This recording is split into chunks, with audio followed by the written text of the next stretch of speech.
How to restrict your iPad or iPhone to just one app. This is really handy if you need to share your own iPhone or iPad with your children and you don't want them playing in other areas that could remove any of your data. We first need to switch this feature on, and it's called guided access.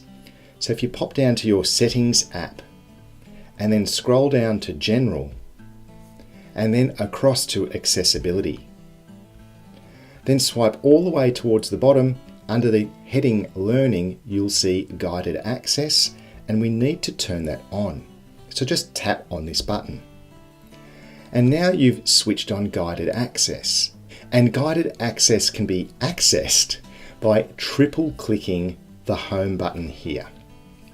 You can set passcode settings as well, which makes it easier to manage. And I recommend, if you do switch Guided Access on here, to take the time to turn on passcode settings. Now here, because I have a fingerprint model, I'm going to turn on with my Touch ID, but you can set a passcode here, which is independent of any other passcode on your device. As an example, you could be doing this on your child's device, so they already know their passcode, but you're wanting them just to work on their homework, say mathletics for the hour. So now that that's been set up, let's show you how it works. I'll open up Cat in the Hat.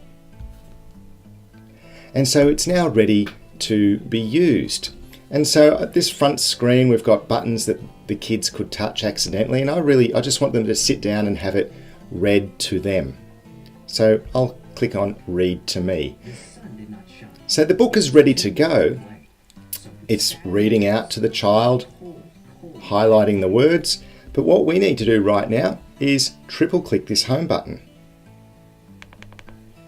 And there we go, I've triple clicked the Home button and we now have Guided Access on. And down the bottom here it's saying what buttons will work. So I'll touch Options here, and we can choose to have the Sleep Wake button work, which is our button up the top. No, I don't want that on. They could turn this app off. Volume buttons, well, I actually want to set the volume that they can't override, so I'm switching that off. Motion or keyboards, for this particular app, I could turn those off as well, but there are other apps that you probably leave that on. I actually know that this app does not use either of those functions, so I'm not going to worry about it. Here it says circle areas on the screen that you'd like to disable. Now I've done this in the past, so I'm going to remove what I've done before just so I can show you how easy it is. You see this button down the bottom here, if it's touched during the app, when the app's open, it will give access for the child to leave this book and change the settings. And I want to restrict that.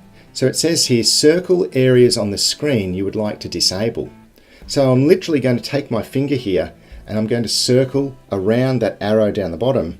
And you can see it's made a funny little shape. I'll just make sure it's around. There you go. So you can see here it's shaded in grey around that button.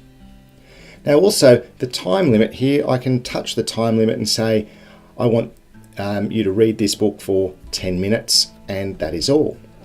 Now you can set any time limit you like. Obviously if it's a book you're probably not going to worry about it, but if it's Minecraft you might set a limit of 1 hour and that's it. After that hour's up, the whole iPad stops being used until the person with a passcode or fingerprint overrides it. So let's get started. I'll tap on Start.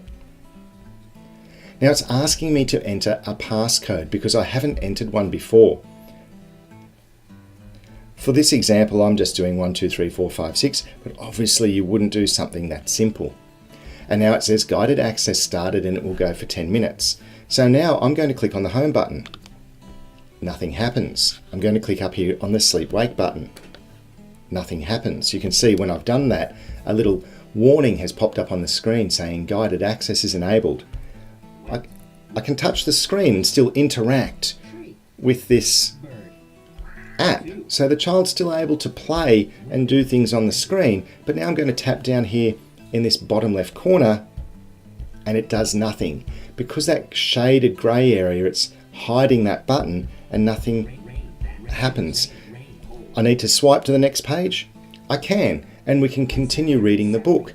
But we can't get out of this. I can't change the volume. I can't turn it off, I can't hit the home button. And here, because I triple click the home button, it's saying enter the passcode, because that would be if an adult wanted to get out. And obviously we'll just hit cancel here and it's just back to being the book again. So it's a really great feature to give you the confidence. I shouldn't have hit that button, should I? So it's a really great way for you to restrict your iPad or iPhone to just one app at a time. I highly recommend you use this, particularly with your own iPads, but also as a great way to control the time that your child's able to use one particular app. If you liked this video, please like and share it with your friends. Until next time.